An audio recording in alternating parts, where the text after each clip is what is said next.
So we're gonna get started here. I'm gonna ask the technical side of our team, which is Rachel and Priscilla, to go ahead and mute yourself.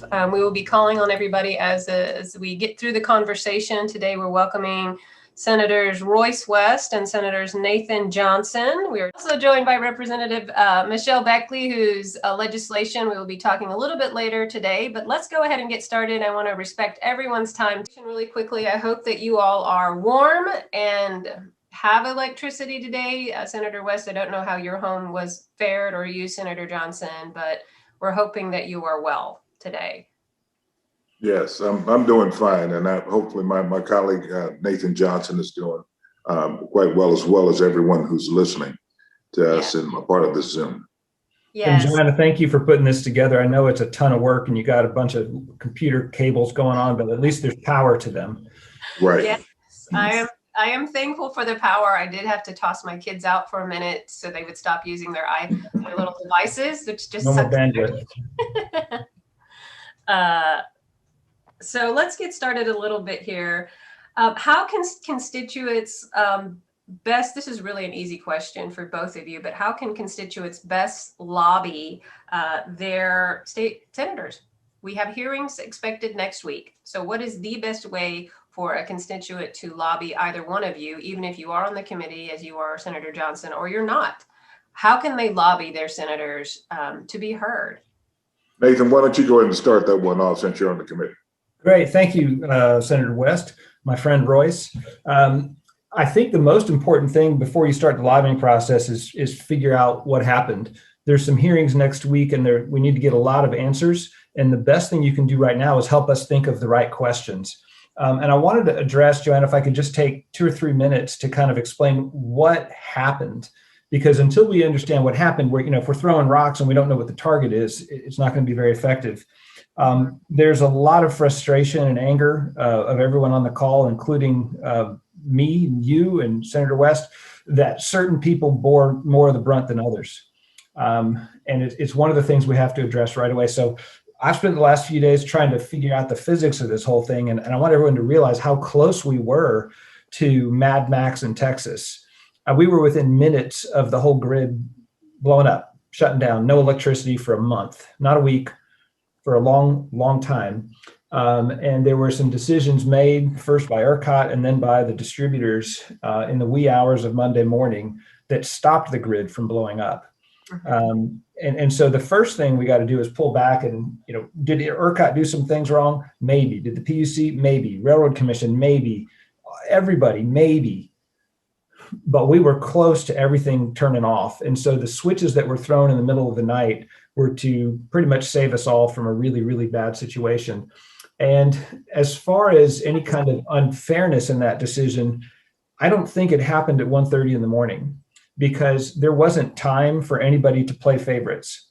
It was literally down to minutes. And the electrical providers have plans that are put into place for emergencies just like this that were made a year ago and the year before that and the year before that. And they're reviewed and everything's put in place.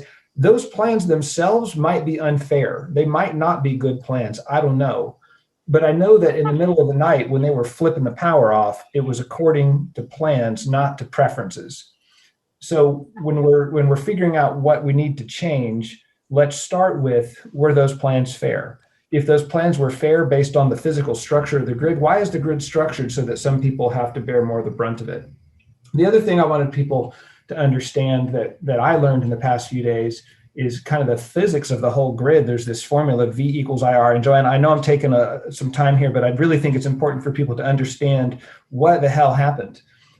When gas pumps froze, turbines froze, equipment froze, we had 40 to 50% of our power generation ability offline all of a sudden. And so that's half the equation. On the other half is things like frequency and resistance. If half the equation gets messed up, the other half gets messed up. And all the equipment we have, the transformers, the lines, the relay switches, everything blows up if the equation gets messed up. That's why we had to shut people off. Then we were so desperate for power that the decision to turn Joanna's house back on and to turn Nathan's off posed a risk, because if they got it wrong, the whole thing burns out again. And that led to people being shut off for a long time. So it was really a confluence of some really difficult factors that led to this horrible week. Nevertheless, were those plans good? Is our infrastructure sufficient? Will there be more events that are bad?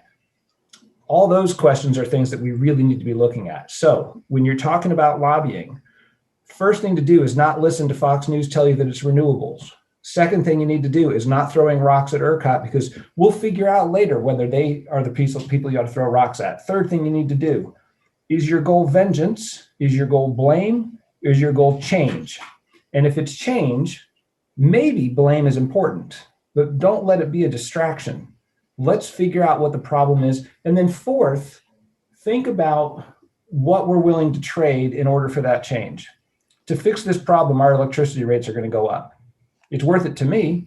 Is it worth it to all of you? How do we make sure that if electricity rates go up, it doesn't adversely affect the people who can't afford electricity? So I will stop now, I hope to make the impression upon people that the problem is very complex. And if you want to lobby, bring us stories about your experience and your frustrations and how one thing might affect another thing. Power goes out and you're uninsured. Whoa, that's compounding problems. Give us things that we can think about or questions we haven't thought of. And I've talked long enough, so I'll just stop there for a moment. Yeah, well, I think that's important. And I'm going to ask our technical side, which is Rachel and Priscilla, if you could, as we're working through this chat, in the chat, as people are watching, put these comments, like bring your stories, as Senator Johnson said. And I'm going to toss that to Senator West. So when we're bringing our stories as a constituent to you, are we showing you our outrageous electrical bills that we're about to get hit with? Are we showing you our plumbing bills? Is this the kind of testimony that you want to see? I mean, will this be effective to you as a senator to see what the real impact is? I'm going to ask you to unmute. Hold on, Senator White. Yeah, you go. That was me. I want to thank the Dallas County Democratic Party and the Tarrant County Democratic Party for pulling this together. My colleague, Nathan Johnson, and the other panelists that will be on here today. It's going to be very important that before we start lobbying, to understand that there were some Mad Max scenarios in the state of Texas, and more specifically in Dallas County. And Nathan just said, and most of us know, that there are parts of this state that people did not have power for an extended period of time. We don't know the extent of the death based on persons freezing to death as a result of this particular storm. Many say unprecedented. Well, the fact is we had one 11 years ago, 10 years ago, and what lessons did we learn? And the question becomes one of the recommendations made, which recommendations were in fact implemented. What I want to say before I start talking about briefly about lobbying, I want to make certain that those of you that are there, that you go to my Facebook page, and for those persons that need to have assistance, the president has approved the declaration and has funds are available through FEMA for employment-related issues, water damages, and things of that nature. But you need to make sure that you apply for it and take advantage of those opportunities. There's also, obviously, the city of Dallas and Dallas County, I'm pretty sure will have websites up dealing with that also. So again, food, financial assistance, employment, housing, medical, legal, go to FEMA. Now, how do you go to FEMA? Let me provide you a telephone number. I'm a telephone number, and I understand that we call these telephone numbers, Joanna, and it rings and rings and rings, but let me provide you a telephone number plus a email address. The email address is disasterassistance.gov. Disasterassistance.gov. Please get this information out to your constituents. The telephone number is 800-621-3362. 800-621-3362. There you go. Thank you very much, Priscilla. Let's just make certain that we get that information out to everyone so we can provide assistance. Warming centers are still up, I believe, for the Dallas County City Council persons did an excellent job on that. But in terms of lobbying, I concur with Nathan. We've got to figure out what the problem was first. And so let's make sure we manage our expectations. You know, I don't want to have a bunch of rah, rah, rah, and then all of a sudden it wanes. You know, we get all excited and we're upset, and then for about a couple of weeks, and then all of a sudden it just kind of wanes off. This is going to be a situation where we've got to make certain we understand what the problem is, we understand where the fault is, and then we'll be in a better position to be able to take some of the testimony, some of the testimonials, I should say, from you to Austin. And we do need you to make certain that you provide that information, here in the chat room, so we can make sure we know what it is, collect it, Joanna. And as we begin to have hearings, we will be able to call you to see whether or not you will be able to testify. Here's the other piece. We don't know yet whether or not there will be virtual hearings. I know for a fact that probably the hearing next Thursday, it will be in the Senate chamber. You got to understand we still have COVID. And so we got to manage all of these issues to make sure we get to the bottom of it. And I know with Nathan on the committee that we're going to be able to get that done. Yeah, so one of the things that we want to convey to people is that we have, and we will continue to have in the live streams, a link to our Mobilize accounts for both Tarrant Together and the Dallas County Democratic Party to have you sign up so that we can follow up with this information. There is a way to issue public comment in the state house side. We also want you to be able to connect to your representatives on the state Senate side. There are people all over the state of Texas right now. So what you see in the Zoom, there are about 600 people on the other side of this watching live. So that's a lot of Senate districts, and we want to give as much information as possible.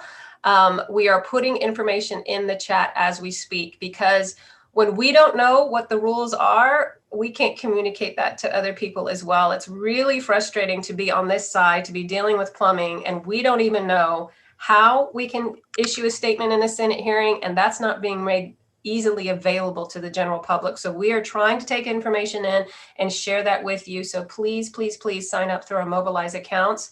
I want to quickly turn it over to Councilman Casey Thomas. Joanna, before you yes. excuse me, before you leave that, in terms of plumbing, you hit plumbing. I have been able to get some recommendations from the pipe fitters and pipe fitters union here in Dallas about plumbers. Now, again, I'm not guaranteeing the work, anything like that, but for those persons that need that, I'm going to make certain that I send that information to you, and you can post it, as well as the Hispanic Contractors Association. And I'm waiting to get the information from the Black Contractors Association here in the Metroplex. So I'll send that to you, as Casey saw. And Councilman Thomas, forgive me, just finishing up what Senator West and I were just saying. There's something that Senator West said that's very, very important, and that is we don't want rah-rah now and then nothing later. This is going to be a long-term discussion, and we would benefit from having y'all engaged for throughout the legislative session and quite likely beyond. Secondly, I was remiss in not telling people, as Senator West did, to contact us, contact your senators, go to the website, go to the government. Also, the Texas Division of Emergency Management is collecting data and relaying that data to FEMA. That resource is on my Facebook page. It's at Nathan for Texas. So we need you all engaged throughout. And then the last thing, the nature of the hearing next week, it will be invited testimony only, which is not meaning they're trying to shut the public out. There is so much that I, as a committee member, need to know from the people who own these companies, from the people who run the Railroad Commission, the people who run the PUC. It's going to take a whole day to get through them. And then the public, these are televised, people will have information, and that's when the public input process can get going in a meaningful way. Right. Yeah. Thank you. Thank you for saying that as well. I want to turn it over quickly to Councilman Thomas, because we are going to be talking a lot about what the legislature is going to do, because it is meeting next week and having hearings. But a lot of folks here are sitting going, it's not just an issue with ERCOT. Where was planning at any level being done? At any level. I mean, we're talking folks that this morning before I got on this Zoom, we had cases of water we're helping to get to apartment complexes, as Representative Beckley knows, where there were building after building with no electricity. And that frustration that we feel at the local level, Councilman Thomas, I mean, how are we going to deal with that? I mean, I've seen your Facebook post. I know that you're trying to get out there. What can we do for the people who are going to just be facing a deluge of not just bills, but contractors that are going to be coming by their house, adjusters, the phone calls you're about to start receiving? I mean, what's your advice to people locally? I mean, should they be contacting their council member right now? Well, first, thank you, Joanna, for the invitation to participate. I'm mad as hell, just like everybody else is. My power was out, just like everybody else was. It was no respect of person. So I want to go on record in saying that Senator Johnson, it's good to see you again. I remember when you first got elected, we sat down in Councilmember Clymer's office and had conversations about how we could work together. And definitely, Councilman Clymer was recently reappointed as chair of our Legislative Affairs Committee. And so if you hadn't been in touch with him, I'll have him to reach out to you and let him know that we definitely want to be involved and participating, not just while you're in session, but like you said, over the long haul, make that commitment as well. Senator West, it's good to see you. As you know, we've been on the phone early this morning, dealing with, issues. And so I'm fired up. I was on the phone and sending emails and messages on Nextdoor as early as this morning. I still have constituents in my very own neighborhood, and not to mention how many people don't have water. So it's not just in other parts of the city. Right here in Dallas, in Oak Cliff, we have people who have water out.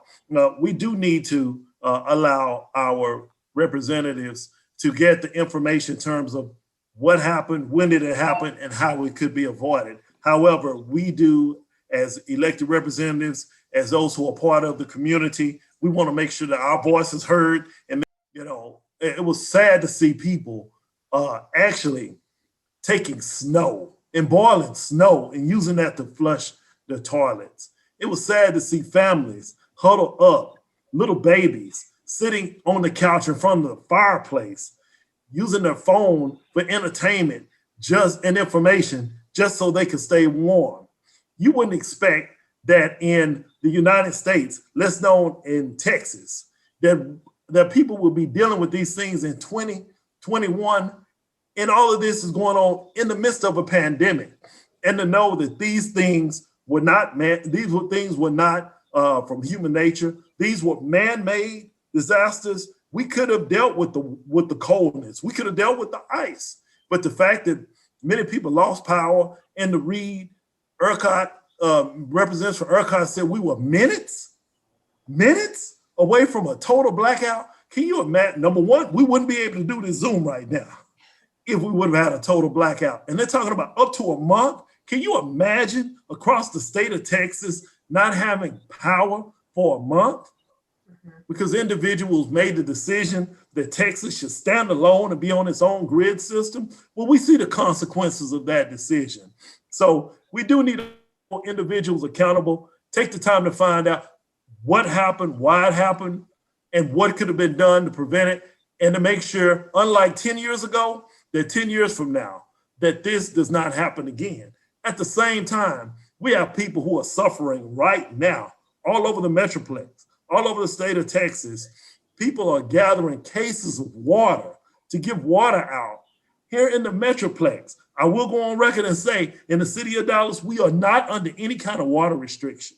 Let me repeat that. We are not under any kind of water restriction. I've received text messages, emails, even in Highland Park, a homeowner association sent out an email saying that in the city of Dallas, there will be water restrictions. And we credit individuals, especially officers of our homeowner association. Those are trusted voices. So we have to use every means possible, social media, this Zoom, any other form of communication to get facts out. We've lived under the past 4 years in a world of alternate facts. Now we are living under administration that want to get the facts straight and set the record straight and be transparent and be honest. I know for some of us, it's going to take a while to get used to that.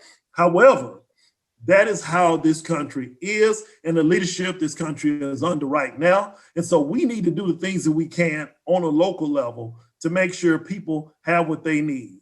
I would have loved to have gone to Mexico to get away from the cold. Unfortunately, as a local elected official, I do not control ERCOT, but I do control the ability to make sure my constituents have access to food, water, some form of warmth. Thank you, Senator West, for your support.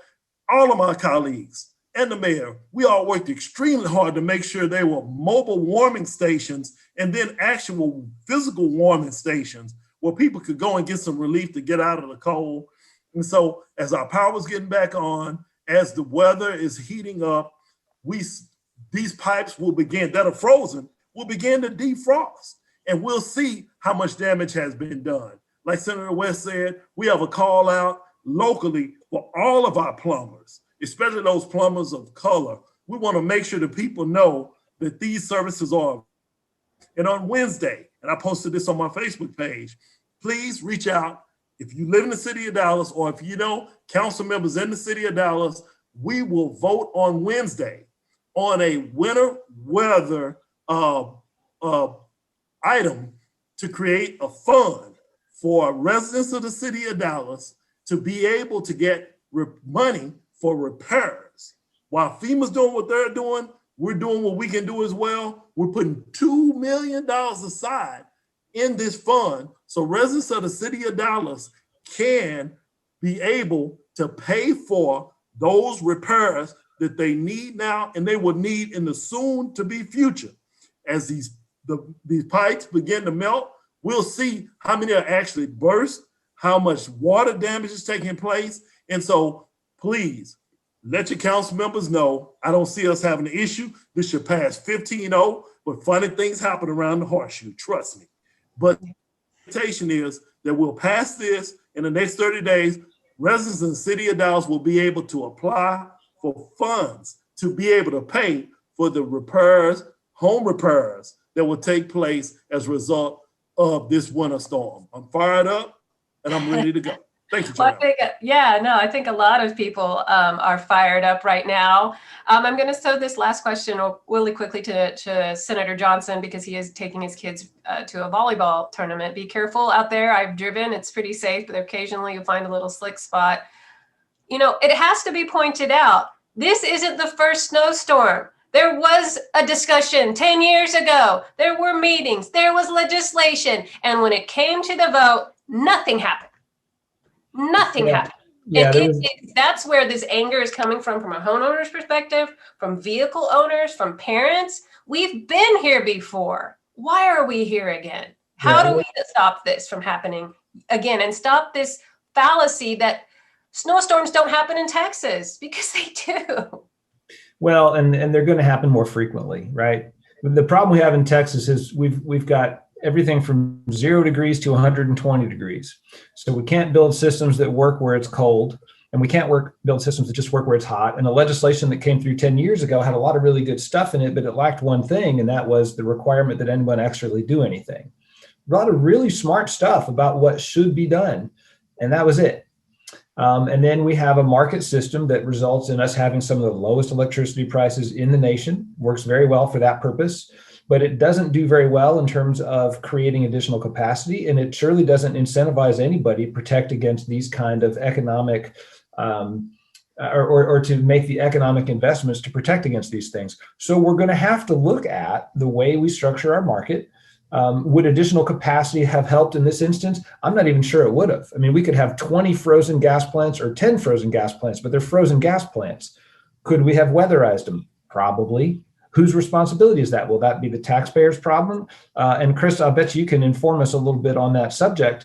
But what's going to happen is we will absolutely have to prepare our infrastructure to withstand extreme heat at a sustained level and extreme cold at a sustained level. And it will cost money.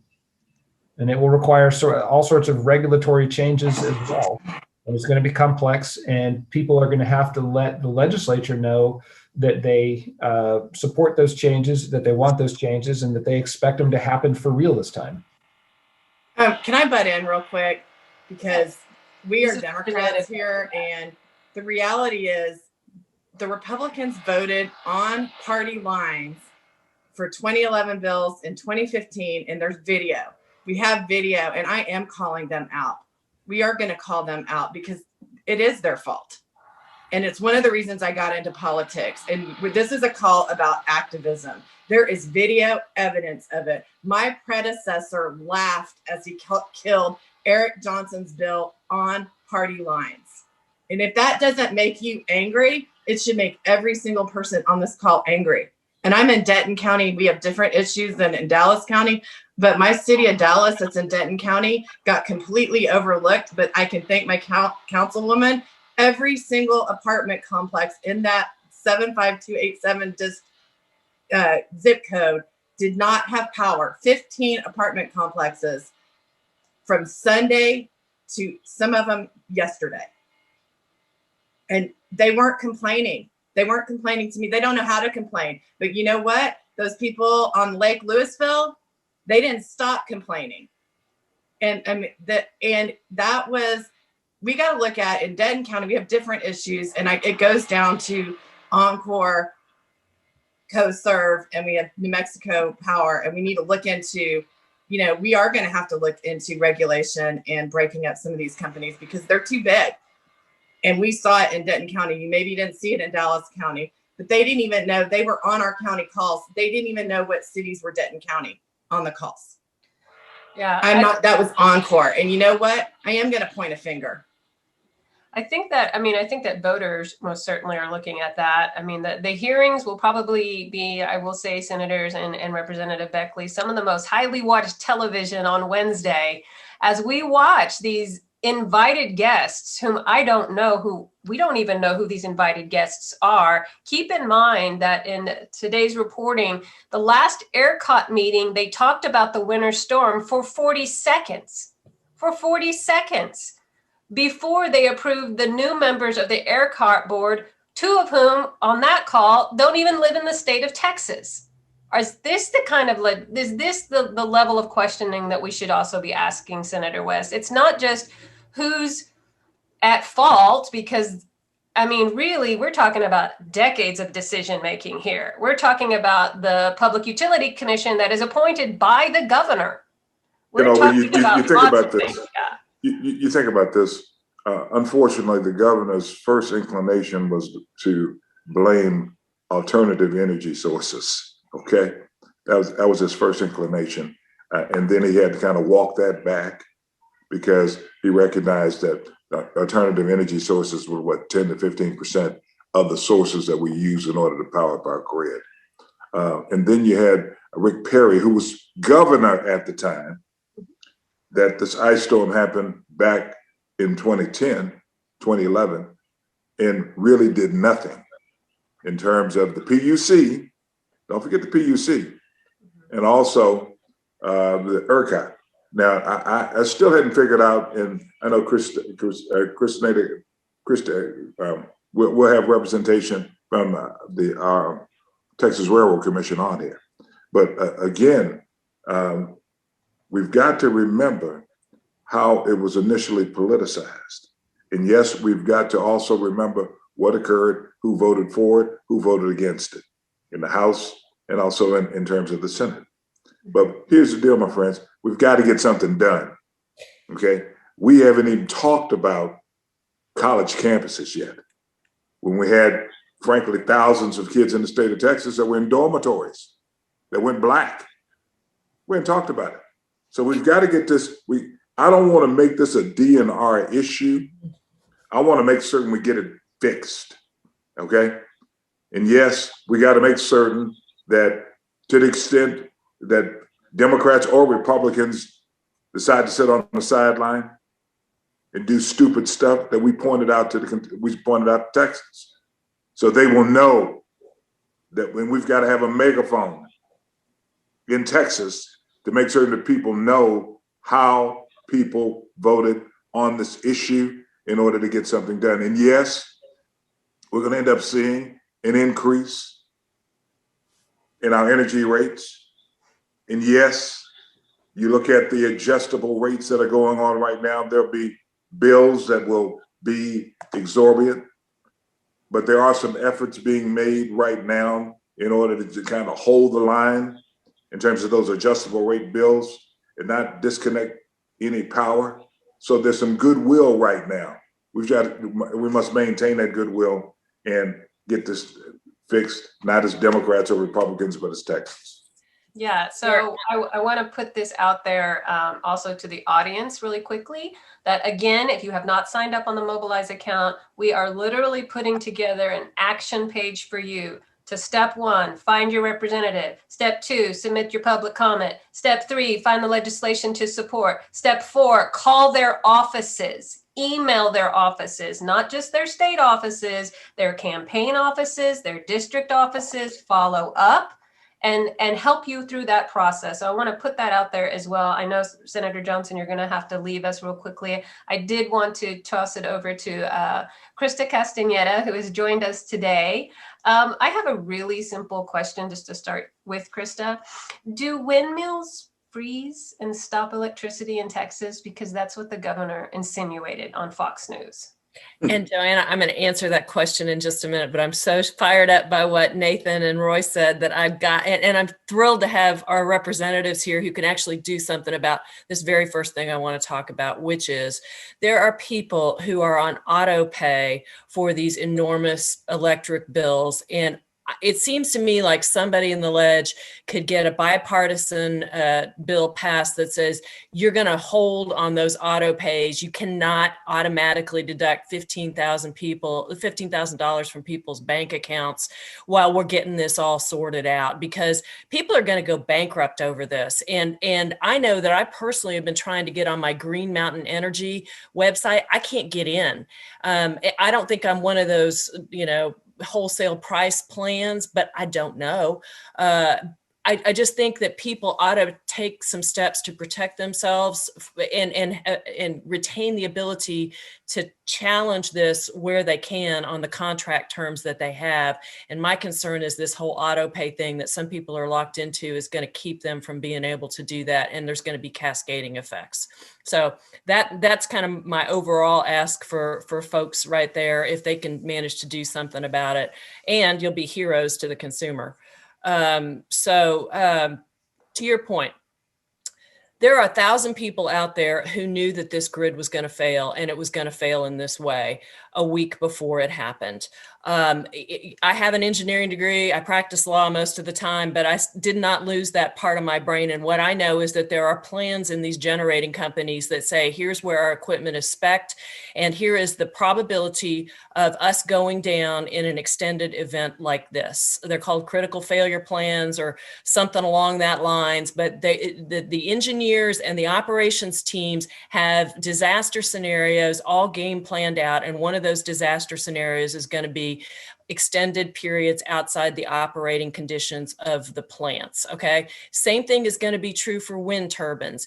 It is entirely possible that under these kinds of circumstances, the wind turbines we have are not spec'd for this particular type of event, because we usually see 112 more than we see -12. And that is part of the topic I'm sure everybody has been talking about already, which is what do we do to ensure operational reliability across the grid?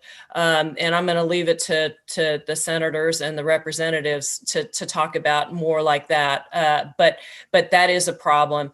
But wind wasn't the biggest problem. I've been all over the media on this subject because I ran for Railroad Commission. I got asked, and so I studied up on this. And at the time the grid went down, 7% of capacity was expected to be supplied by wind. So it clearly is not our major failing. What I think, based on what I am reading, our major failing is these natural gas power plants. We know Jerry Jones got really rich because he had a position in natural gas. Well, guess what? Somebody had to pay Jerry Jones, and that somebody was the generation plants and the power companies that have to buy natural gas to supply them. I know that in this ERCOT market, there's a limiter that is set by the PUC about how much these generation companies can actually bid, or what the grid can bid for kilowatt hour supply. And that was limited at such an extent that I think it was literally impossible, if not illegal, for these companies to bid higher than that rate. So what does that mean? If you can't actually, if you're not authorized to buy power at greater than that rate, you got to stop providing power because you can't participate in the market. The market busted, and it busted. This is part of the features of what we've got going on here, not just a bug. It is a feature of what we've got going on here. And so they didn't raise the rate sufficiently in time to cover the capacity generating needs that we had. And furthermore, I think we're going to find out that these individual power plants were hoping and not covering their supply needs, hoping that the natural gas price would fall because it has been steadily rising. At its base, it multiplied by 60 times what the spot rate for an MMBTU of natural gas was, a week prior to this event. So I think we're going to see that there were a lot of individual financial decisions. Everybody was acting in their own best interest, but nobody was acting on behalf of the best interest of Texas. So that's my piece. And that's more than your question, Joanna, but I wanted to make sure before we lost Nathan that I said it. Yeah, so I do have a question for perhaps Senator Johnson and for you, Krista. I was reading The Current, it's an energy trade journal, and I want to read you something about other systems. So Texas, ERCOT operates its own go-it-alone strategy, right? Well, the Pennsylvania, Jersey, Maryland interconnection maintains a forward capacity market that is the largest in the world, where capacity needed to meet peak demand is procured 3 years in advance. So they are always planning in advance for what might happen, and they pre-purchase ahead of time. ERCOT doesn't do that to the extent that Pennsylvania, the PJM interconnection does. Why not? If we're talking about big changes, why aren't we a forward capacity market? How many more of these, once in a lifetime weather events? I turned 40. I'm done with once in a lifetime. I feel like that's just a lifetime over and over. Senator Johnson, Krista, why aren't we in a forward capacity market right now? Why aren't we doing this? I got 2 minutes. I'll go first, and I'll let Krista clean it up. Again, there's a lot of learning I still have to do to answer that question very well. But my initial impression is that capacity market is very, very important to us in the summer. I'm not sure it would have saved our bacon in the winter because stuff was frozen. It was frozen at the wellhead. We couldn't get the gas out of the ground. It was frozen in the pipes. The instrumentation was frozen. So extra capacity might have been frozen capacity and not done us any good. Do I think we ought to have more capacity? Yeah. And every summer we flirt with blackouts and brownouts, and I'm tired of that. And I do think that we need to look at reserve margins and generating additional capacity and how to structure our markets. But that's not the only thing we've got to do. It will not solve all our problems, and I'm not sure it would have solved this one. But as I said, I have a lot of learning to do in the next few weeks. I think we all do. Thank you, Senator Johnson. I know you have to go. I think we all have a lot of learning. I'm reading about things. I think a lot of people were just shocked to learn, Krista, that ERCOT actually stands for reliability. The reliability. I mean, I hate to laugh, but we are at that point where we are laughing at this because we are national news, the #1 energy producer in this country, the pride of that. And look where we are. Well, and to that point, so back to your reserves concept. Mm-hmm. If our power plants had been required to contract for fuel in advance, it would have helped prevent this demand collapse. This capacity collapse. So I think it is part of the problem. Now, Representative Johnson is right. There were reports of natural gas freezing up because it's plumbing too. It's a different kind of plumbing, but it's plumbing, and it also isn't spec'd for this extended cold snap. And that was a part of what I have been reading up on is the problem. Although I've got other people in the industry reporting to me that that's a bit of a red herring. They could have delivered. And in fact, we know that Abbott last week or 2 days ago, suspended deliveries for natural gas from our supplies out of state. Why was it going out of state?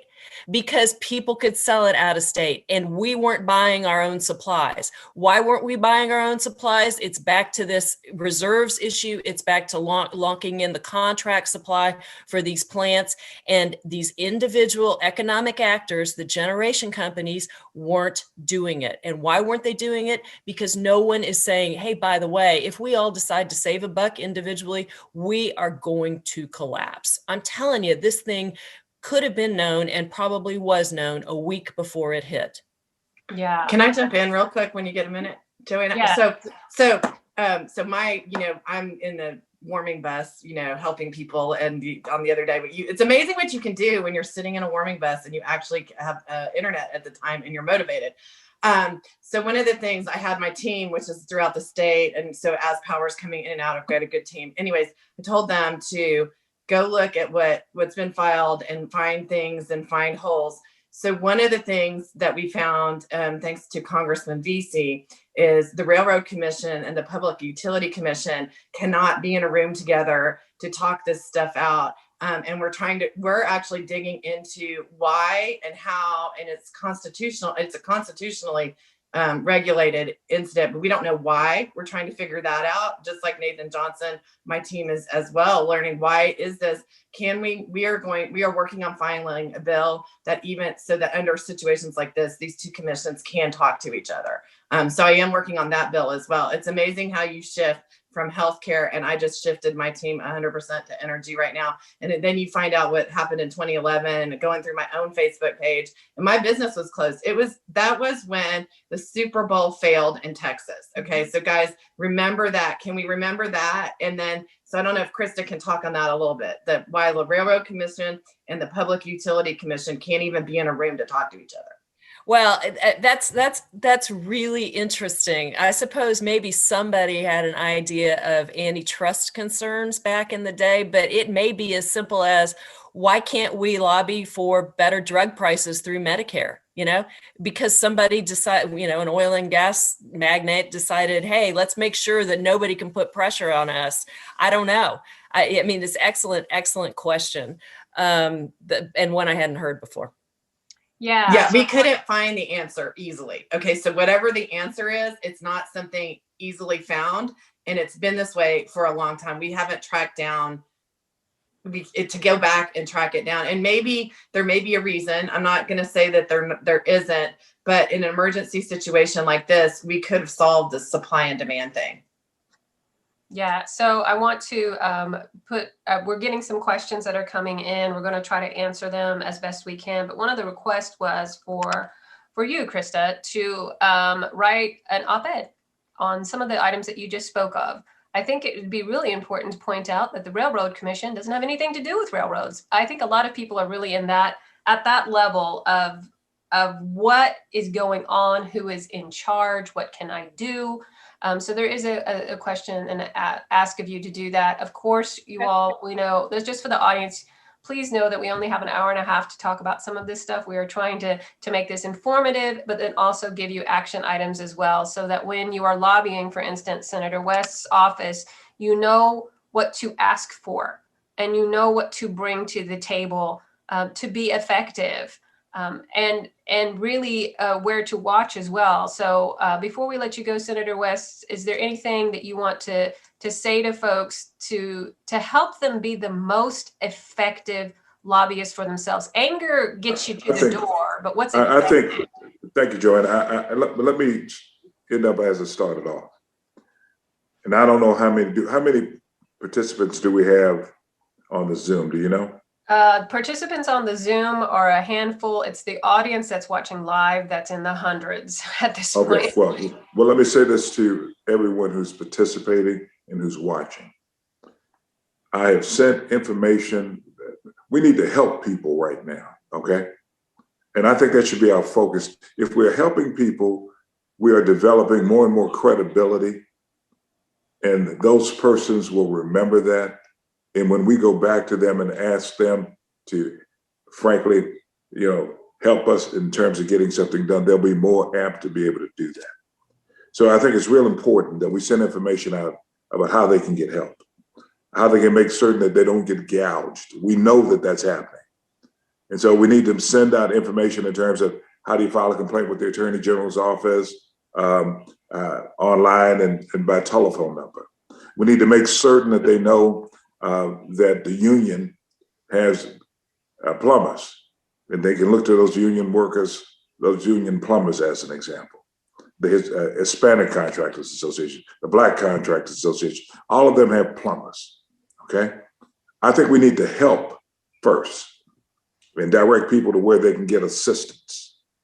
Yeah. And then make certain that we continue to do what we're doing right now, getting the information as to what happened, who's responsible for it, and then be able to go back to some of those same persons, get their testimonials, and then be able to make certain that we utilize those testimonials in order to develop a better system. Yes, thank you so much for saying that, Senator West. We are in the crisis hierarchy. We really just need you to get water and food and be warm and get your medications if you're needing them. That is the ultimate priority right now. I want to let you all know, as of now, we have about 300 people who are watching that exceeded the Zoom that we could have. So they are watching live. We are recording this as well. We are again going to ask that you sign up with our Mobilize account so that we can follow up with you and walk you through steps on how to do this, how to be an effective early lobbyer, how to lobby locally so that you can talk with people like Councilman Casey Thomas and get ready for the hearings and know what legislation is coming forward. So thank you so much, Senator West. I know you have a busy day ahead of you. I want to toss it really quickly. Thomas again, whose Wi-Fi has come back to him. How can we lobby our city council representatives? I mean, I want to point out elections are coming up. Sometimes the ears are a little bit more attuned, but what is the best way to do that? What are we even at this point? As Senator West pointed out, it's immediate needs first. Okay, we understand that water needs to get to people, but a week from now, how can we lobby our city council members when our electric bills are coming through? I'm getting charged for water main breaks. We're going to face an inundation of issues. What's our best steps to be lobbying locally? Either call our office or send us an email. Let us know how you're being affected. We're at the closest level of government. It's what we call local government. We're right here where people, touch us, feel us, see us at the grocery store. Things of that nature. Send us an email, call our office, schedule an appointment if necessary to meet with us. Most of us are meeting virtually, so schedule, a Zoom meeting. Let us know how you personally are being impacted. Many of us have social media accounts. I get tagged quite often. I get inboxed quite often. Just let us know how you are personally being impacted. If you should happen to see that your personal utility bill is going to be 2-3 times right now. If you were to go on and look and see, it's going to be 2-3 times what it normally is. Let us know so we can begin contacting, in our case, Encore. Encore is a large part of the city of Dallas, but any other provider, let them know, hey, what can, I'm being personally impacted by this. I live in your district. I just want to make sure that you know so you can fight for me with, whoever takes you or whoever your provider is. That way, we're aware of it. Oftentimes, we're dealing with so many different things. We're meeting on one thing, we're voting on something else the next day. We have so many balls that we're trying to juggle at one time. This particular issue, when people's power is back on, when their water is working. These may not be front and center. So sending us an email, reaching out to our office puts it back at the forefront of our minds. That way we can continue to advocate, make the phone calls, ask for, a freeze, deferment, something on behalf of those residents who live in the city of Dallas. Yeah, so thank you for that as well. I mean, lobbying locally isn't as hard as people think. Sometimes that the best way to do that is to use social media tools. And about 10 minutes from now, I'll be working with some of our organizers here in the state of Texas who help with that and help sort of organize as well. I'm going to ask that the moderators here, I've shared a link. The Dallas County Democratic Party is putting together the website that I told you about. We're calling it Power for the People. So we're walking you through step by step.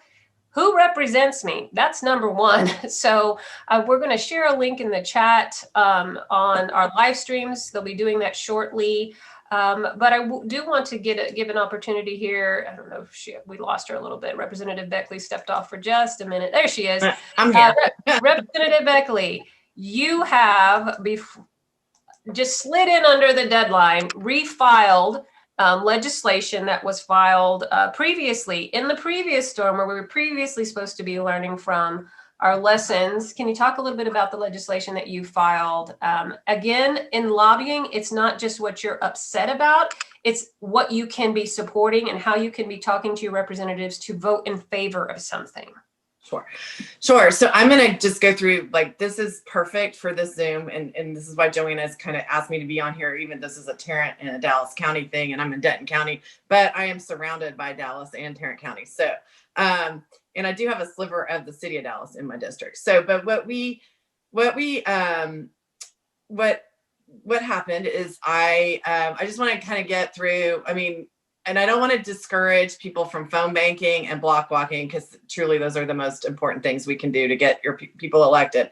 But in cases like this, social media becomes your most important way of contact. And scrolling through social media, I found a post by Vicki Parker, and she is with Wow Dams, and it was this comes from Collin County. So you just never know what your elected officials are going to be doing. And she had gone onto the website of the state website, and it's very important. If you guys could share with everybody the state website where it shows all the committee hearings, all of the bills that have been filed. And she's been learning the website. We need as many eyes on these bills as we can have. I've got, a staff of 6 right now, which for session. And the greatest thing about right now is we're in session. We do not have to wait for the governor to call a special. But our cutoff date at the time was on Friday. So I'm just going to tell the story because it's a little bit long, but it's not too long. So Vicki posted this thing, Republicans all voted it down. It was a bill that was written by Eric Johnson, and it was addressing the 2011, you're the city mayor of Dallas. It was addressing what had happened in 2011. And that bill took 4 years to get to the floor. And it had passed to the 3rd hearing. In the 3rd hearing, my predecessor killed the bill.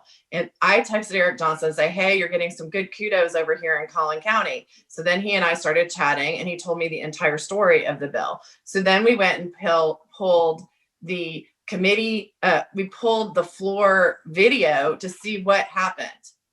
And the Republican caucus decided at 3rd reading, this bill had gone through committees, unanimously passed through all the committee hearings, had made it through 1st and 2nd readings. It takes a very long time to get a bill that far. And then it would have forced, it was to do studies so that all of these public utility people that are involved would have to have strategic plans in place. It mandated that they put strategic plans in place. That's all.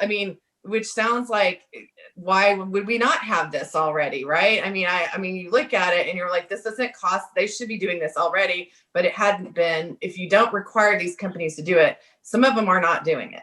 So Anyway, so this bill at third reading, my predecessor said, oh, everybody on your sheet, Republican Party, we actually were against this bill, so the caucus is voting no.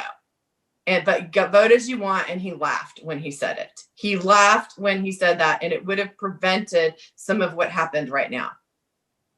And that's why I'm telling people, you need to hold them accountable, and this is partisan. And everybody wants to play like it's not partisan, but it is.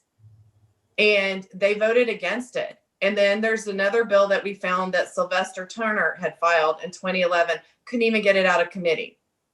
That would have required ERCOT to keep backup power stored for situations like this, so we could have rolled better. And that bill didn't get out of committee. So this is how people can help. Yes. So I'm going to say really quickly, Councilman Thomas has to leave us because he's distributing water at the convention center. Thank you so much. We are going to share your signature. The websites that you're talking about, we have shared on the live stream, I believe, Priscilla and Rachel. We are about to transition the screen. So those of you that are on the Zoom, we're going to transition the screen so that people can see what the legislature's website looks like. I want to thank Councilman Thomas for joining us today. You've done so much.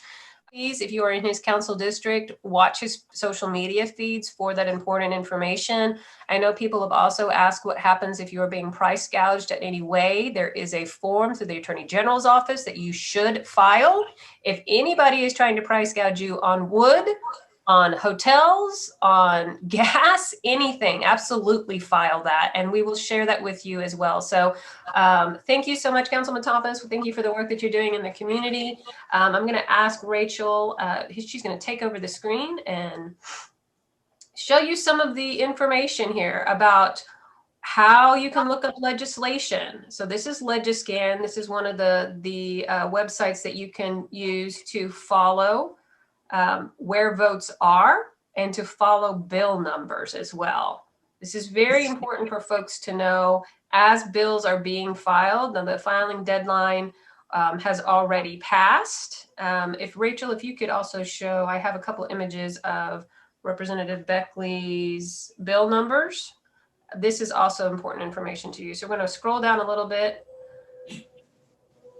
We want to show you. So this is one of the bill numbers you could be following right now. House Bill 1965, a reserve power bill. So this is a way, again, great way to use social media. It helps us understand what bills are being filed and how we can track them. And Representative Beckley has put that information online, as well as House Bill 1956. A weather, water, and climate response bill. So these are really good examples of legislation that you can be following right now. And we're going to keep scrolling down, Rachel, if you'll keep doing that. This is the House public comment form. So we're going to talk about this as we get ready to talk and get into the lobbying side. This public comment form is open now to the public. Although testimony on Wednesday, which will be the hearings, is for invited testimony only. The speaker's office, for some reason, has left this open public comment option for us all. So please feel free to leave a public comment. We are going to have both Priscilla and Rachel. They will leave the link to issue your own public comment in the chat on Facebook. But again, if you're signing up, our step-by-step process, we'll talk about how you leave a public comment. I think it's really important to say, Representative Beckley, that even if you leave a public comment, you should also mail that, email that, get it to your representatives as well, so they have it too. So if we could and can I just add in real quick? Also, go look at who is on those committees. So do your representative and also the people on the committees that are doing the where the bills are going. So they'll be following the comments as well. So Rachel, if you could scroll up a little bit just so that you know. Let's find out who is on your House committee. Scroll up a little bit more. We're still going. So these are the bills again. Let's see who is on these committees. We got their screenshots. Keep going up. There you go. Here you go. This is one of the State Affairs Committee.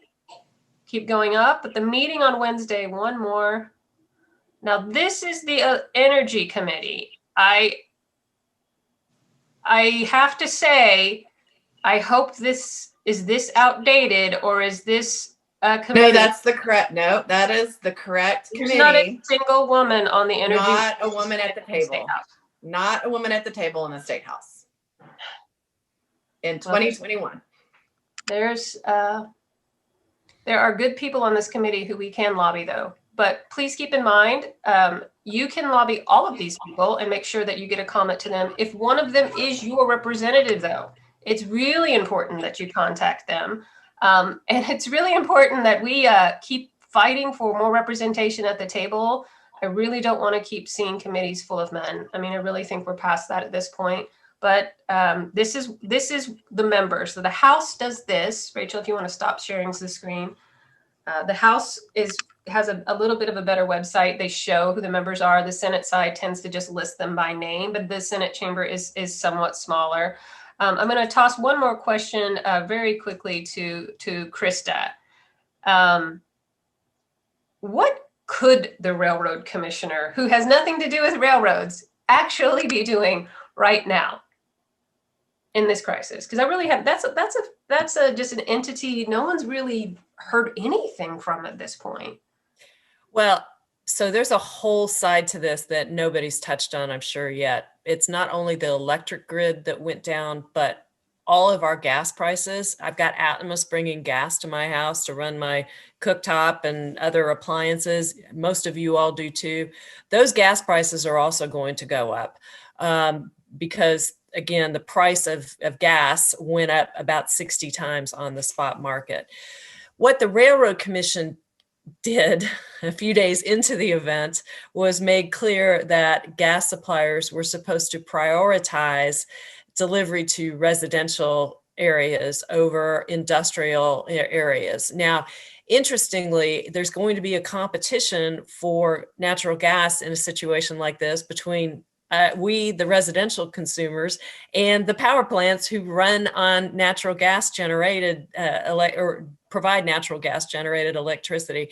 But that's kind of the role of the Railroad Commission in terms of power delivery. Now, obviously, the Railroad Commission also has the ability to require that Senator Johnson remarked that natural gas infrastructure isn't spec'd for these conditions as well. So at the wellhead, there are reports of freezing, and that's something the Railroad Commission could have mandated and enforced.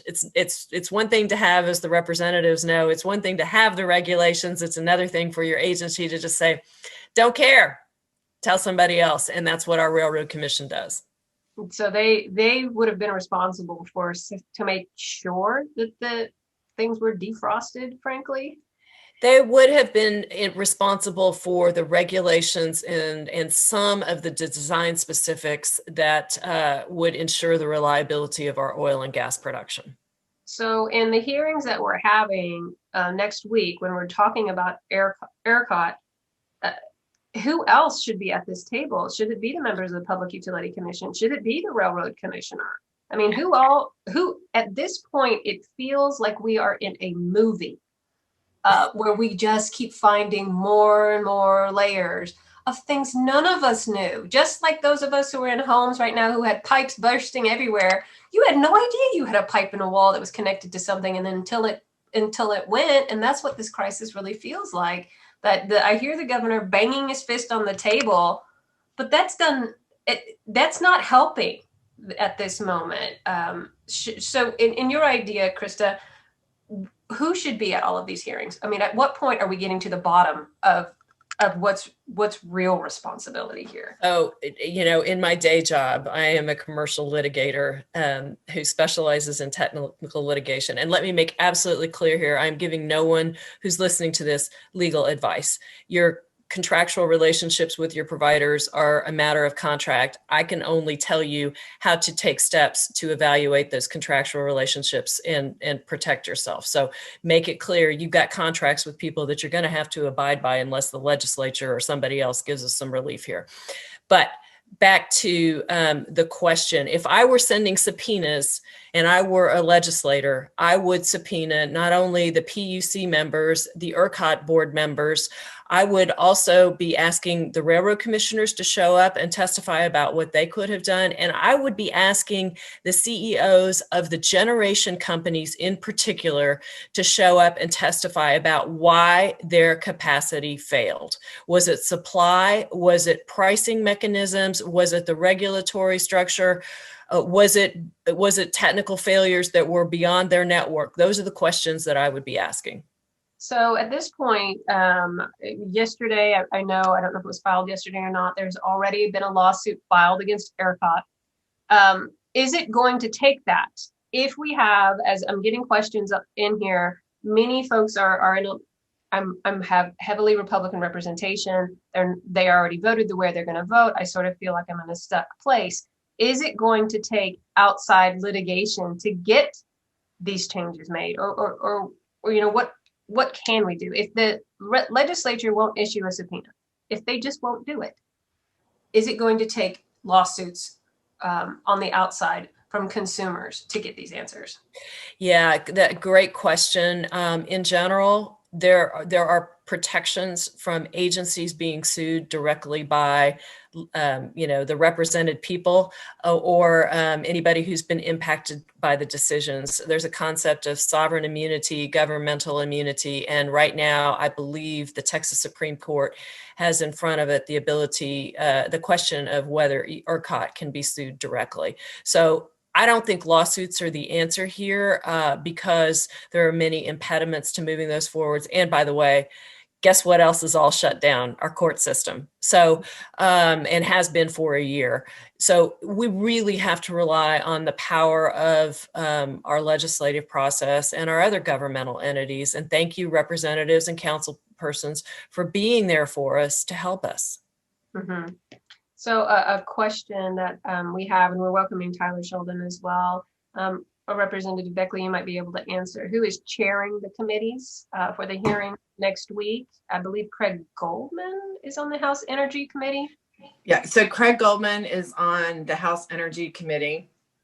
I don't know the Senate side. You'd have to ask Nathan Johnson. And but it should be on the websites. You know, we're going to put out the links. These committee hearings are public, and they do.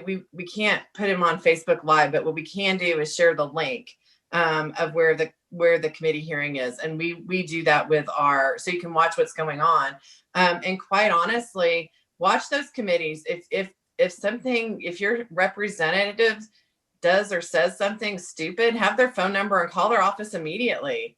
I mean, I know, like, I'm telling people to do that. They do it to me all the time. And, you know, I think that you guys don't understand that I put that tweet out there about the thing. It went viral. Everybody started tagging all the Republicans that voted negative against that bill. And now those Republicans probably all hate me. They did before anyway, so I don't really care. But yeah, I'm not worried about it. But the reality is, those things work. Hold their votes accountable. You need to get on that website. I'm sure there's other things they voted against that would have helped in this situation. So you guys, the more eyes we have it, I'm 6 people. You've got 300 people out there. They start scouring these voting records. Go in from 2011 on. Go to the energy. See what the energy bills were. See what died. See what didn't even get a committee hearing. See if that person's still elected. I mean, you got to start getting. I can give you guidance. I can't do it for you. And we're very limited because I also then have my own committees and I'm on elections. So, you know, there's a whole nother situation that we could probably have another Zoom about that, the elections committee, and then, you know, the other committees that we're on. But right now, the advantage we have is we do not have to wait for the governor to call a special session. And they did extend the bill filing till Wednesday. So if you have any ideas, shoot them my way. I don't know if we can do anything or not. We can look into it and see what we can get filed. They did extend it from Friday to Wednesday, so we can file some more bills. Yeah, so well, thank you for all that you're doing, Representative Beckley. We have, we're going to transition a little bit to that lobbying side. How do you effectively lobby? So today we asked Tyler Sheldon, who's with the Texas State Employees Union, to help us with that. For those of you who've never really grassroots lobbied, I'm going to ask Rachel as well. Tyler, we're going to let you speak, but I do want to show folks a screen that we have put together. The link is dcdp.link/power for the people. So if we could type that in, the website that I told you that we're putting together to walk you through the step-by-step process, I do want to show you so that you have an idea of what it looks like. So we're going to ask that they share screen and then type in dcdp.link/power for the people. We're going to do a share screen here in a second. And welcome you to Tyler. While we get ready to share that screen, we're putting things together in bite-sized information for folks because it can be overwhelming. You have to follow legislation. You have to find your representative. You have to figure out which committee hearing they're on. Oh, by the way, you're also dealing with your plumber and your contractor and your kids that are out of school. I mean, at this point, 2021 is like really taking it from 2020. So I want to welcome you, Tyler, to help us a little bit and talk to us about how we can effectively lobby. We're newbies to the lobbying system. We're in a virtual world where we don't even know if we're hearing is in person or not. Talk to us a little bit about what that's going to look like. Yeah, certainly. Thank you for having me, Joanna. Definitely honored to be a part of this panel. It has been fantastic so far. And really, I'm here to help get the boots on the ground. It can be intimidating, as you said, to reach out to your legislator. And I just want to work at making sure that you're not intimidated. As you've seen today, many of your representatives, state senators, legislators in the city council, they're all real people. They care too. They've had their power out. They're upset about this. They have neighbors that are in trouble, family members that have the same issue. And we really need to make sure that you get your issues across to them, because most of them do care. And you just have to get out there and find that time because, as Joanna mentioned, we know that there's going to be plumbers appointments, finding ways to pay the high electric bill. There's going to be a lot of other distractions that trying to reach out to your legislator just might not fit your list of to-do immediately. But in the time, it's worth it. They can make a major change throughout the state. We have many levels of government, and I love that the TDC, the website that Joanna just shared has one of the most important tools. I believe that one, they put together a toolkit for you. One of the first steps that you need to make is who represents you. Many of you have been active in politics for 20 plus years, know your way around all these systems. But many of you just woke up this morning cold, without power, and want to do something for the very first time. So you may vote, but you might not know who your state representative, city council member, state senator is, since that's just not a very public knowledge unless you're really invested in the legislative process. So there is a very good tool that's available online for the Who Represents Me. I would recommend starting there, finding out who your legislator is. And you may actually know them, especially when it comes to city council members and state reps. They're very active in the community, and you may have ran into them at different events throughout the neighborhoods. So look up who your representative is first. When determining who to reach out to, there are different levels. So you'll see that, of course, you've got the governor that runs that's the head executive of the state. You've got a lieutenant governor who presides over the state senate. But really, for this kind of lobbying, more local legislators such as state representatives and state senators will be the ones that actually live and work in your community and have a vested interest in their constituents and making sure that their issues are addressed immediately. They determine the policy within the state of Texas, and they represent small regional districts, so you can usually get a hold of them pretty good. There are, just like with anything, when you first start lobbying, there are some rules that you want to follow that'll kind of help guide you, that will stop unnecessary hindrances. So I just put together a few lobbying do's and don'ts that I wanted to share with you. So One of the do's is identify yourself as a constituent from the district. You want to make sure that the legislator knows that you live in the community and that they represent you, and that you vote for them primarily. And you want to be polite yet passionate when you're lobbying. We all have our issues that we care very deeply about, and we want to get that across, but we want to still do that in a polite manner. Definitely share compelling and relevant personal examples. Give a face to the issue. Be as detailed as you possibly can. Really connect it. They see it a lot on the news and on on testimony, but having somebody actually put a face to the issue helps move along. Know that you don't need to be an expert. You're a member of the community. You are an expert in what has happened to you and the issue that's important to you. So you don't need to know exactly how the board of ERCOT is managed and operated to be able to reach out to your legislators. You can speak on your own issues, and don't feel intimidated that you have to know all the questions. They're going to find out other stuff from other people. Excellent. So we are also, for those of you that are watching along, we're putting in the chat as well these do's that he is discussing, so that you can don't forget what he's saying. There's a lot of information coming at you. The website that we showed you as well, about Power for the People. Will we share all this information again?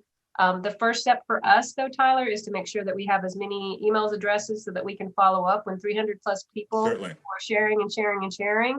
You're going to lose that information, and it's going to get sometimes a little muddled. So if you could go to that site again, that's really helpful.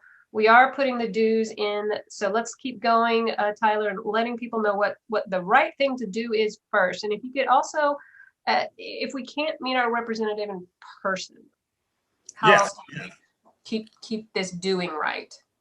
All right, fantastic. Yeah, I'll get. I've got that. If you can't meet in person, coming up right next. So the last do that I had was to ask your legislator for a specific commitment to make sure that they acknowledge the problem. That either the commitments can be small, that they will vote for a specific piece of legislation is usually what we're going for, that they will support.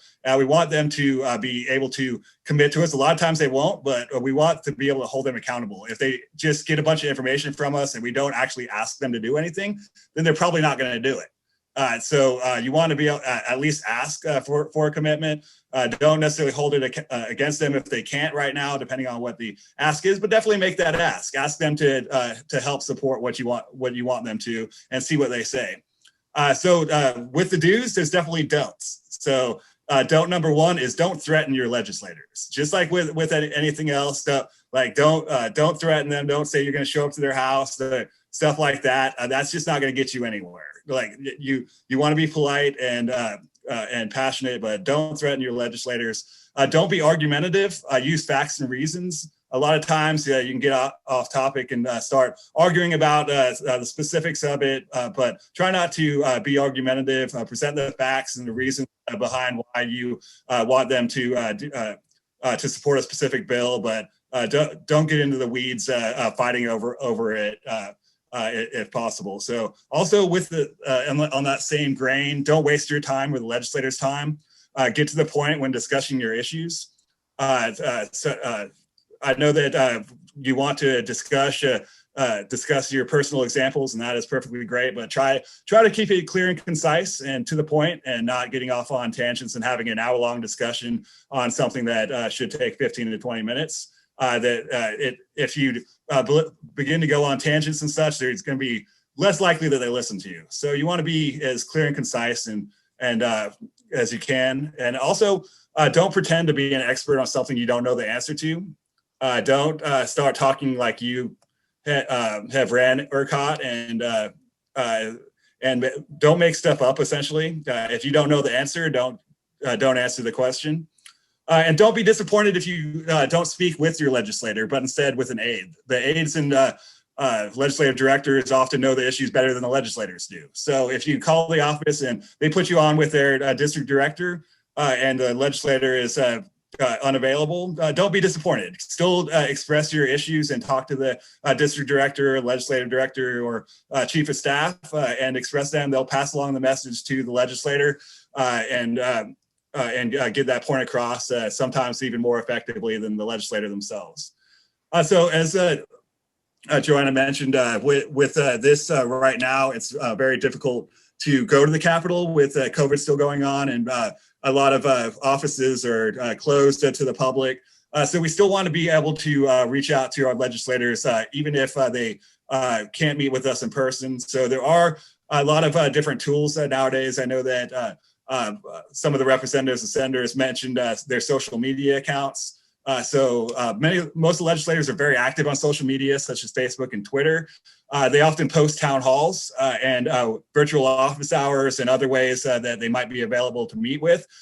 So I would recommend going through and following all your legislators on social media. And you may see that they're doing a virtual town hall or office hours on Zoom on their social media. So, Representative Beckley also says in phone calls, so you can definitely call the offices still. Same with social media, tagging your legislator. I know the city councilman mentioned that he gets tagged constantly on social media. Tag your legislator on an issue, and it can bring that to their immediate attention. When using social media, refrain from using social media for negative pressure. Tagging a legislator just to bash them is not going to be effective. Tag them on issues that they can help with and positive ways that they can address the issue. Calling them out on social media is often going to lead to a bad relationship with that legislator and can have some negative recurrences. So try not to do that. Also, we had mentioned before, just really quick, so the committees in the Texas legislature. So how the legislature works is they break up issues and all the legislators don't all work on every bill, at least not immediately. They're broken up into legislative committees. So the committees that are going to be hearing these issues next week are in the House, Energy Resources and State Affairs. And so they did mention, but Energy Resources is Craig Goldman is the chair and the vice chair is Abel Herrero. And then with the State Affairs, the chair is Chris Patty and the vice chair is Ana Hernandez. And then over on the Senate side is going to be Business and Commerce. So the chair of that committee is Kelly Hancock and the vice chair is Robert Nichols. So the committee members and their chairs and vice chairs are just as important to reach out to as your legislators. When they do take a post like a chair and a vice chair of a committee that's hearing this issue, they're essentially now working for the entire state. They are now caring about this issue, and where a lot of the smaller, more localized issues may be best to address your local state rep, and they will listen to constituents more. When it comes to the committees, they are now representing essentially a statewide office. They're the chair of the committee, so anything that's going through that, constituents from all over the state can reach out to their offices and the committee clerks and express their concerns on the legislation that's going to be coming through their committees. So looking up the chairs, vice chairs is very important and reaching out to them as well. Yeah, I love that you have given that. We showed you all previously. So what we did, Tyler, was take a screenshot so that people could put a name with the face. On the House side, that works. On the Senate side, it's a little different. But it does allow you that ability to do that. I'm going to ask Rachel again, Tyler, to share our dcdp.powerforthepeople link. Again, the more you sign up, the better that we can get information to you. So this is sort of the first step. If you've signed up for the event already, that's great. We can put your email address into this, but it allows us to stay in touch with you so that you do know what's coming up next. You do know the hearings that are coming up. The very first step, as Rachel is showing you right now, is to sign up so that we can get back with you and point you to the first steps, which are finding your representatives, as Tyler mentioned here. It's not just finding your representatives. It's we want, and we're asking you, Rachel, you can take down that screen share now. We're asking you to take some time to find your representatives, but find them on social media too. Find out what their social media handles are so that you know how you can tag them. So when Representative Beckley's bills, for instance, get to the point of a committee hearing, we can tag our representatives and say, Representative so-and-so, please support bill number this, because that's going to be helpful too. So being aware of who represents you at every level and then how it's both vertical and horizontal. So who represents me at every level, and then what are the ways I can communicate with them? Many representatives have a lot of communication channels. Some representatives don't communicate at all. That is the frustrating part, that you don't hear any communication from them. It's just silence until it's election season. That can be frustrating, but it's equally important to sort of bring that synergy about and to make sure you're still making them actively aware, and tag others too. So I can give y'all guys some homework if you would like. So the bill that a lot of these Republicans voted against, they now have an option to support it now. They could ask me to be a joint author or a co-author. And you could reach out to the representatives and say, hey, I know you voted against this in 2015, but Rep. Beckley's bringing it back up. That will help me. And I am going to need some Republican support. So I know we're talking about Democrats here, but and yes, they did vote along party lines, but let's let them make it up now. So 2011 wasn't a once-off. Now we have this going on. Or do they have a better situation? Are they just gonna, I mean, what's happening right now, and I don't know if people are paying it, we'll see what happens next week when we get there. A lot of Republicans are doing just like they did with education, and they're refiling Democratic bills because they almost lost elections. Well, they're going to do the same thing now because they're polling their districts, and they've got frozen people, and frozen people are angry. And now, I don't know if y'all can hear it, but they're drilling into my foundation. I'm having plumbing repairs as I'm on this Zoom. So I'm in the same situation as everybody else. Haven't even got to the pool yet because it's still frozen, because I'm in North Texas. There's probably people from all over. But I know in Tarrant County, if you're frustrated, a lot of those people are still elected. Say, are you going to sign on this time? We know you voted against it last time. Are you going to sign on this time? Or what was your reason for voting against it last time? Because it's coming around now. And you know what? If they're going to give a mandate and they're going to make it stronger, by all means, I'm happy to sign on to that too. But you're going to see a lot of people filing a lot of energy bills. Go look at them and see what they are, understand them, and see where we're going from there. But that's what you can do, even if you have a Republican representative. They are going to have another election. We're going to be elections around the corner. So we're every 2 years. So we are always campaigning. So just, you have the advantage with your state reps, your senators. Well, all your senators are going to be up in 2022 because they're redistricting. So, but just kind of pay attention to these bills and all the other bills. We do have some election bills that are going to be coming that are going to be important as well. So Tyler, I have a question for you as we're getting to wrap up this hour.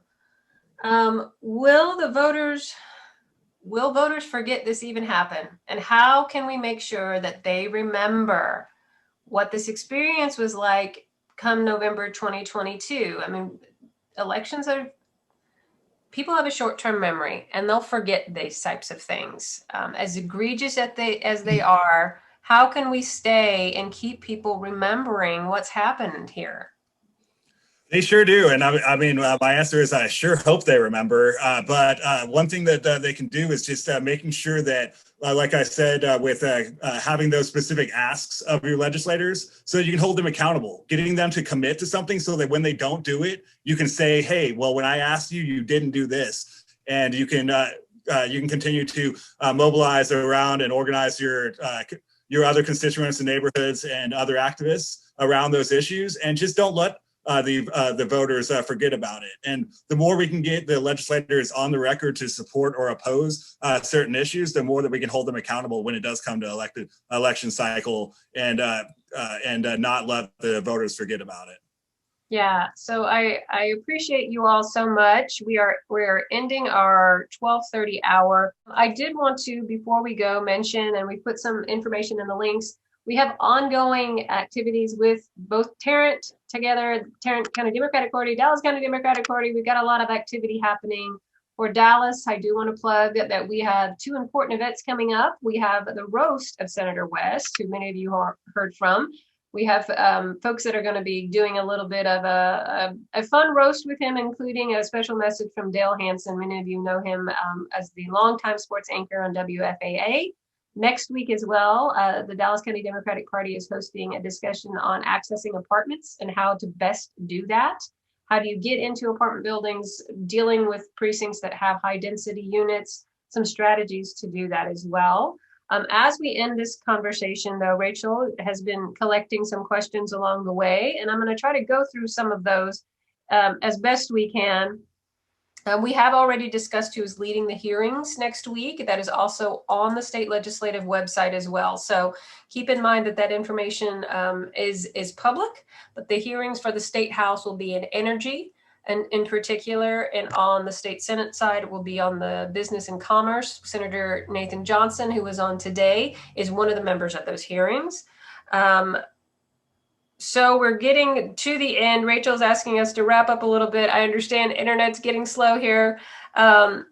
What can we do and how can we keep moving forward? Again, please stay involved. We will follow up with emails for you to make sure that you have the information as we keep moving forward. There are a lot of questions that were asked today. Some of them were answered in the discussion. Some of them are going to be answered as the hearings continue. So I want to thank everybody today who has joined us. We are going to end this discussion. Thanks so much for those that have joined us online that we couldn't see, but we wish you well. Thanks so much to our speakers who joined us today as well. And thank you all for being committed to doing something and making a difference. It's tough times for everyone, but we hope to give you the information to keep you involved, to keep you informed, to show you how to lobby, to give you the tools to lobby, and to follow up as quickly as we possibly can. Again, the hearings are not going to happen until next Wednesday of next week, so we do have a bit of time. But now is the time to do your homework, find out who represents you, figure out where they are on social media, what are the ways to contact them, and make sure you know that, because that is the very first step. For now, thank you all so much for being here. I appreciate you. Look for a follow-up from us as well, and stay warm. So Rachel, we're ready to go.